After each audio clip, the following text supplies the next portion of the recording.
नमस्कार दोस्तों, आज के इस वीडियो में हम अर्थमेटिक प्रोग्रेशन अर्थात समांतर श्रेणी के बारे में पुनः चर्चा करेंगे।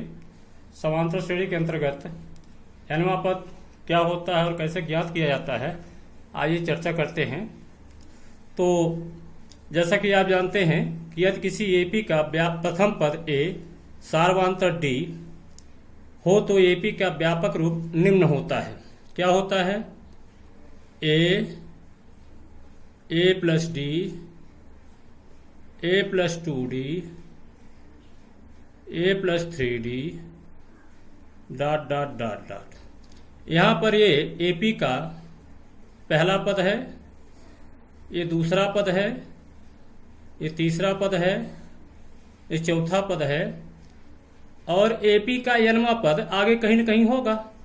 चलिए यहाँ लिख देते हैं। अब हमें व्यापक सूत्र की चर्चा करनी है, तो इसके लिए हम क्या करते हैं कि एपी के पदों को हम पुनर्व्यवस्थित करते हैं।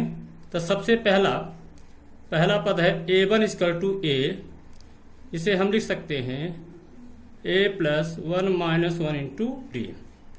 इसी प्रकार से दूसरा पद है a2 = a + d, जिसे हम लिख सकते हैं a + 2 - 1 × d। तीसरा पद a3 जो a + 2d है, इसको हम लिख सकते हैं a + 3 - 1 × d। चौथा पद a4 है a + 3d, जिसे लिखा जा सकता है a + 4 - 1 × d। इस तरह से आप देख रहे हैं कि यहाँ पहले पद में पहला पद है तो यहाँ 1 - 1 है, ये दूसरा पद है 2 - 1 है, तीसरा पद है यहाँ ब्रैकेट में 3 - 1 है और यहाँ पर चौथा पद है तो यहाँ पर 4 - 1 है। तो इस प्रकार से यदि हम आपसे पूछे कि 10वां पद क्या होगा, तो 10वां पद बताएंगे a10 बराबर होगा a + 10 - 1 × d। अतः nवां पद क्या होगा? तो इस पैटर्न के आधार पर हम कह सकते हैं कि एपी का nवां पद जिसे व्यापक पद भी कहते हैं, व्यापक पद an बराबर a + n - 1 × d होगा। ये एपी का nवां पद है या व्यापक पद है। अब इसमें ध्यान रखिएगा 4 राशियां हैं an, a, n और d। यहाँ पर ये प्रथम पद है, n पदों की संख्या है, d सार्वधातुक है और n nवां पद है। इन 4 पदों में से किन्हीं 3 पदों का मान ज्ञात होने पर हम चौथे पद का मान आसानी से ज्ञात कर सकते हैं। अब यदि श्रेणी अर्थात एपी हमारी परिमित हो, फाइनाइट हो, इस स्थिति में क्या होगा?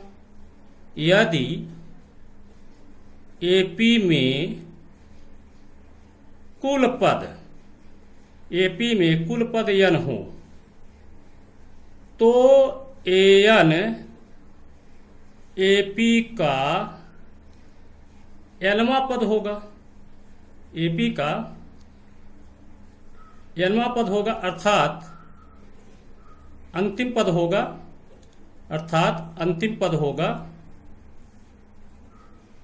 अंतिम पद होगा। अंतिम पद को हम लोग कभी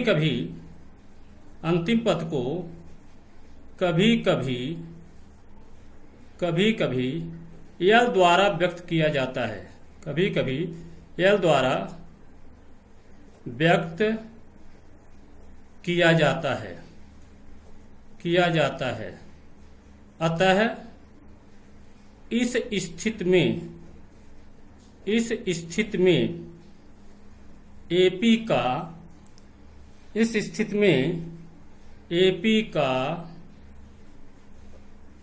अंतिम पद यल बराबर होगा a + n - 1 × d। यहाँ पर एपी के अंतिम पद प्रथम पदों की संख्या n और d में संबंध है। यहाँ पर भी 4 राशियां हैं। इन 4 राशियों में से किन्हीं 3 के मान मालूम होने पर चौथे राशि का मान आसानी से ज्ञात किया जा सकता है। अब यहाँ पर प्रारंभ से nवें पद का सूत्र हमने निकाल लिया एपी के। अब हमें यदि निकालना हो एपी के दाईं ओर से अर्थात अंतिम पद से चौथा पद, पांचवा पद, 10वां पद, nवां पद निकालना हो तो इसके लिए क्या करना होगा हमें। तो आइए देखते हैं, हम लेते हैं एपी के अंतिम पद से nवां पद, एपी के अंतिम पद से nवां पद। तो फिर से यदि एपी का प्रथम पद ए सार्वांतर डी अंतिम पद यल हो तो एपी का व्यापक रूप होगा। क्या होगा? ए plus d, a plus 2D, बिंदी बिंदी, अंतिम पद यल है तो उसके पहले वाला क्या होगा? यल माइनस डी होगा। उसके पहले वाला क्या होगा? यल माइनस 2D होगा। जब दाईं ओर से आते हैं तो सार्वांतर को घटाते हुए आएंगे, और जब बाईं ओर से दाईं ओर चलते हैं तो सार्वांतर को जोड़ते हुए जाते हैं। अब एपी के पदों को हम पुनर्व्यवस्थित करते हैं तो यहां पर आ जाएगा, पहला पद है, इधर हम दे देते हैं T1, ये हो गया T2, ये हो गया T3। तो यहां पर पहले पद को हम व्यवस्थित करते हैं T1, अंतिम पद से पहला पद, यल को लिखा जा सकता है यल माइनस 1 इंटू डी। T2 अंतिम से दूसरा पद यल माइनस डी है तो इसे हम लिख सकते हैं यल माइनस 2 1 इंटू डी। तीसरे पद को लिखा जा सकता है जो कि है यल माइनस 2D, इसको हम लिख सकते हैं यल माइनस 3 1 इंटू डी। अब इस पैटर्न के आधार पर देखिएगा, अंतिम से तीसरे पद में यहाँ 3 -1 है, अंतिम से दूसरे पद में 2 -1 है, बाकी यल और डी सब में है। तो इस प्रकार से यदि हम आपसे पूछे कि 10वां क्या होगा तो T10 आप डायरेक्ट बता सकते हैं, यहाँ पर यल माइनस 10 -1 इंटू डी होगा। अब अंतिम से यदि हम व्यापक पद निकालें अर्थात nवां पद निकालें तो क्या होगा? Tn बराबर होगा यल माइनस n -1 इंटू डी। ये एपी के अंतिम पद से nवां पद ज्ञात करने का ये सूत्र है। यहां से इस सूत्र की सहायता से हम अब इसे और अधिक समझने के लिए हम कुछ उदाहरण लेते हैं। तो एग्जाम्पल नंबर 1 है एपी 2 7 12 बिंदी बिंदी का 10वां पद ज्ञात कीजिए। तो आइए इस प्रश्न को हम सॉल्व करते हैं। तो सॉल्व करने का तरीका है कि जो चीजें हमें पता है उसको हम पहले लिख लेते हैं। तो यहां पर लिखेंगे दिया है या ज्ञात है प्रथम पद ए बराबर 2, सार्वांतर डी बराबर, दूसरे में हम पहले के घटा देते हैं तो 7 - 2 बराबर 5 आएगा। आप तीसरे में दूसरे को भी घटा सकते हैं। तो पहला पद मालूम है, सार्वांतर मालूम है और पदों की संख्या मालूम है, यानी 10वां पद पूछ रहा तो n बराबर 10 हो गया। अब यहां पर 10वां पद ज्ञात करना है तो सूत्र क्या होगा? तो एपी का nवां पद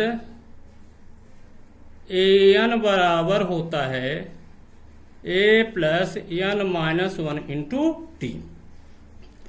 अब इसमें हम रख देते हैं n की जगह 10, तो यहां जाएगा a 10 अर्थात A10, 10वां पद। a बराबर यहां पर 2 है, n का मान 10 है, 10 - 1 अगुणे d बराबर आ रहा है 5। इसको हम सरल कर ले तो यह जाएगा 2 प्लस यहाँ आएगा 9 × 5, तो ये हो जाएगा 2, 9 × 5 = 45। तो इस प्रकार से हमें मिल गया 10वां पद बराबर हो गया 47। अतः हम कह सकते हैं कि एपी का 10वां पद 47 होगा। इसके बाद एग्जाम्पल हम 2 लेते हैं। एग्जाम्पल 2 के रूप में हम ले रहे हैं यहाँ पर AP 3, 8, 13, 18 बिंदी बिंदी का कौन सा पद 78 है? कौन सा पद 78 है? ये प्रश्न हमारे सामने है, इसको हमें सॉल्व करना है। तो आइए इसको सॉल्व करते हैं। तो सबसे पहले जो राशियां हमें पता है उसको हम लिख लेते हैं। तो यहाँ पर पता है, दिया है, ज्ञात है। प्रथम पद a बराबर है 3, सार्वांतर d बराबर है 8 - 3 बराबर 5। कौन सा पद 78 है ये हमें पता लगाना है। तो यहाँ पर मान लेते हैं, माना AP का nवां पद 78 है, अर्थात AN बराबर 78। अब हम सूत्र लिखेंगे। तो AN का सूत्र होता है AN बराबर A + n-1 इंटू D। अब इसमें जितनी राशियां हमें पता उसको लिख देते हैं। AN 78 है, तो यहाँ जाएगा 78। A बराबर यहाँ पर 3 दिया हुआ है, 3। n का मान नहीं मालूम है, ये पता करना है अपन को, इंटू D बराबर है यहाँ पर 5। तो 78 में 3 को इधर लाइए, घटा दीजिए, वहाँ हो जाएगा n-1 इंटू गुणे 5। तो घट जाएगा, तो आ जाएगा 75 बराबर हो जाएगा n-1 इंटू 5। तो यहाँ से यदि हम सरल करें तो n-1 बराबर होगा 75/5। 5 से काट दीजिए, 15 × 5 = 75 होता है। तो यहाँ से अगला चरण मिला है आपका n-1 बराबर 15। तो मिल गया आपका n बराबर 15-1 बराबर हो गया 16। ये हमें 16 मिल चुका है। अतः हम कह सकते हैं कि AP का 16वां पद 78 होगा। तो ये इस तरह से दूसरा प्रश्न सॉल्व हो गया। और समझने के लिए हम तीसरा एग्जाम्पल लेते हैं। यहाँ पर AP 7, 13, 19 बिंदी बिंदी 205 में कितने पद हैं? कितने पद हैं? प्रश्न है कि AP 7, 13, 19 बिंदी बिंदी 205 में कितने पद है, अर्थात इस श्रेणी में पदों की संख्या कितनी है, जबकि पता है अंतिम पद 205 है। तो आइए इसको सॉल्व करते हैं। तो सबसे पहले जो दिया है उसको हल कर लेते हैं। दिया है प्रथम पद A बराबर है 7, सार्वांतर D बराबर हो जाएगा 13 - 7 बराबर 6। अंतिम पद L बराबर हमें पता है A है 205। अब हम लिखते हैं सूत्र। तो L बराबर होता है A + n-1 into D। L, A और D का मान हमें पता है, इस सूत्र में हम रख देते हैं। तो L के स्थान पर हो जाएगा 205 बराबर A बराबर है यहाँ पर 7। n के स्थान पर हमें नहीं मालूम है, इतना ज्ञात करना है, गुणे D बराबर है यहाँ पर 6। अब इसको हम सरल कर लें। तो 7 को इधर लाते हैं, तो 205 - 7 बराबर हो जाएगा n-1 इंटू 6। तो ये हो गया 7 को हम घटा दें तो कितना हो जाएगा 100, 5, 7, 98 बराबर हो जाएगा n-1 इंटू 6। अब यहाँ पर हमें 6 का भाग देना पड़ेगा। तो हो जाएगा n-1 बराबर हो जाएगा 198/6। 6 कम तो 6 त्रिक 18 और 6 त्रिक 18। तो यहाँ से हमें प्राप्त हुआ n-1 बराबर 33। यहाँ हुआ n बराबर 33 + 1 बराबर 34। अतः हम कह सकते हैं अतः एपी में कुल 34 पद हैं। कुल 34 पद हैं। अतः प्रश्न क्रमांक 3 भी सॉल्व हुआ। आज के वीडियो में बस इतना ही। मिलते हैं अगले वीडियो में। तब तक के लिए नमस्कार।